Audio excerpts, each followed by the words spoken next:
Alors, une actu sur Tom's Guide, les ventes d'iPhone 12 mini seraient décevantes par rapport aux autres modèles. 2 mois après l'officialisation de la nouvelle gamme iPhone 12 d'Apple, les analystes du CIRP affirment que les ventes d'iPhone 12 mini sont bien en retrait par rapport aux ventes d'iPhone 12, 12 Pro et 12 Pro Max. C'est l'iPhone 12 classique qui semble sortir son épingle du jeu car il représente 27% des ventes contre seulement 6% pour l'iPhone mini. Et oui, les gens ils s'en foutent hein, des iPhones tout petits, ils veulent des gros trucs maintenant, hein, pour justifier le prix notamment. Cette année, Apple a pensé aux petites mains en présentant son iPhone 12 mini, un nouvel arrivant dans la gamme annuelle. Cependant, des problèmes sont venus ternir son image, tels qu'un bug de l'écran tactile avec les protections et les coques, qui a depuis été corrigé avec la mise à jour iOS 14.2.1, ou encore la batterie qui tient difficilement la journée suivant l'utilisation. De plus, la recharge sans fil MagSafe d'Apple est plus lente qu'avec les autres modèles. Ok, donc il y a que des défauts limites, quoi.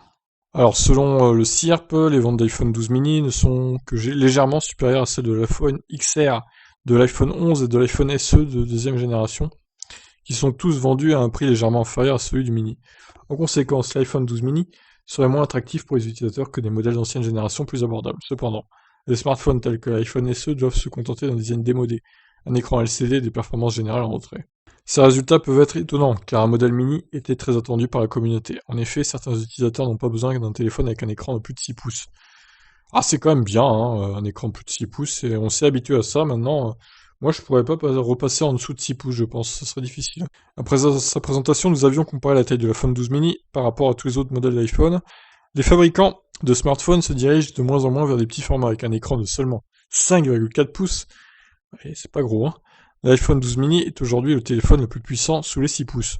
Du côté d'Android, peu de smartphones répondent à ce critère. On peut néanmoins citer le Pixel 4a de Google et son écran de 5,8 pouces que Tom's Guide a testé, mais il s'agit d'un téléphone de milieu de gamme.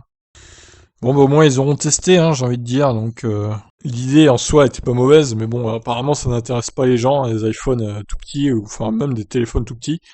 C'est plus dans l'air du temps, donc maintenant il faut des trucs de moins 6 pouces. Surtout qu'en plus il y a eu des bugs sur ce téléphone, donc forcément ça n'aide pas. Je vous laisse réagir. Qu'est-ce que vous en pensez de cet iPhone 12 mini? Ciao!